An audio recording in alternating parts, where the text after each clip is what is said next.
So, Tower Defense X, huh? You guys really like that game, right? You already know my relationship with this game. It's truly a mixed bag. It's either I say something good about it, or something horrible that makes people tell me to reset character now, because that's very kind of people. But you already know what's going on. TDX update, the Takeover event. I'll be honest, as little as I care for Bazooki's shenanigans with events, this one thematically was done pretty well, and TDX is in it for some reason, so I'll talk about it, maybe critique one or two things, and then we'll all be happy. Alright, start up the first part of the video then.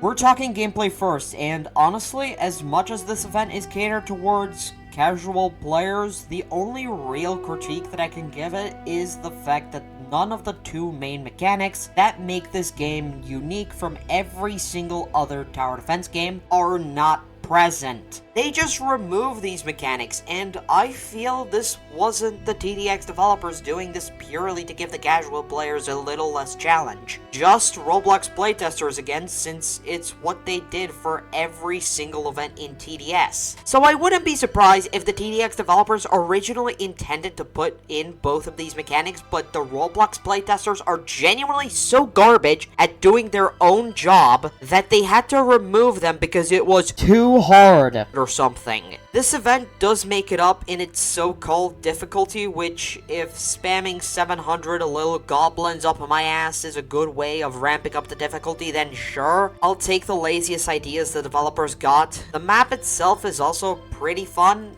I mean, it's just a bunch of loops with a skate park-esque style. Gameplay is genuinely pretty fun. Solo is an actual challenge, while duo basically makes the event a joke on both normal and nightmare mode. The bosses were fun, probably having some of the coolest designs in the game, proving that if the developers aren't making another Predator or Eradicator, they can make something creative.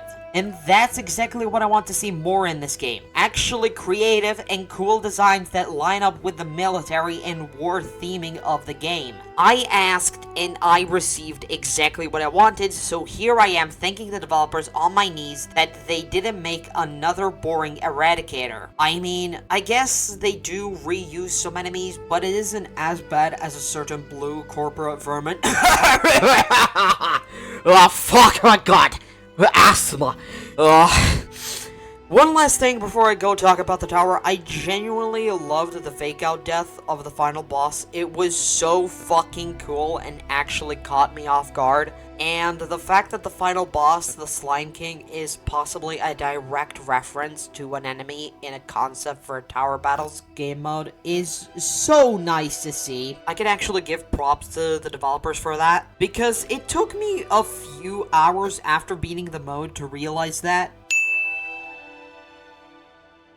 Finally, we got the tower that you get for beating this event, and hands down, this has to be the most fun event tower in the game. Basically, how Goo Gunner works, which is the tower's name that I forgot to mention, it works as a Staller tower and also a summoner. And it has to be one of the better Staller towers in the game. The only thing it can't stall is hidden enemies if you don't have ghosts and bosses. But it really makes up for that when you let it deal with normal enemies, since this absolute beast of a tower for some reason also has AoE stalling. And an ability that lets you summon 3 slimes every few seconds, and a puddle that slows down and stalls enemies, which really helps out for modes like Expert, which have some pretty tense waves. And I mean, this tower is totally free.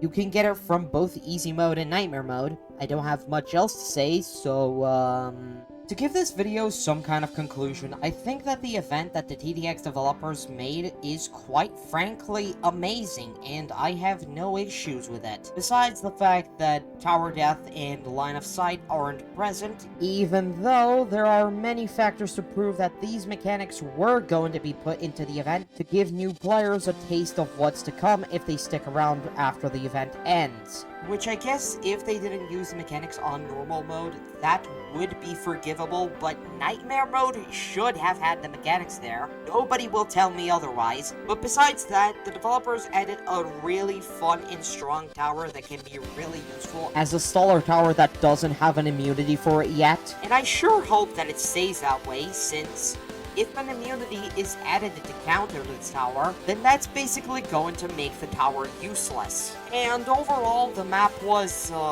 unoriginal, but fun nonetheless. The optimization was a little iffy. My PC struggled a lot when 140 slimes just piled up on wave 10, which apparently this game can hold up to like 9,000 enemies and still not lag. I remember John saying something like that. I genuinely don't know if that's true anymore. Alright, anyway, this was your host, Virus Detected, now clocking off.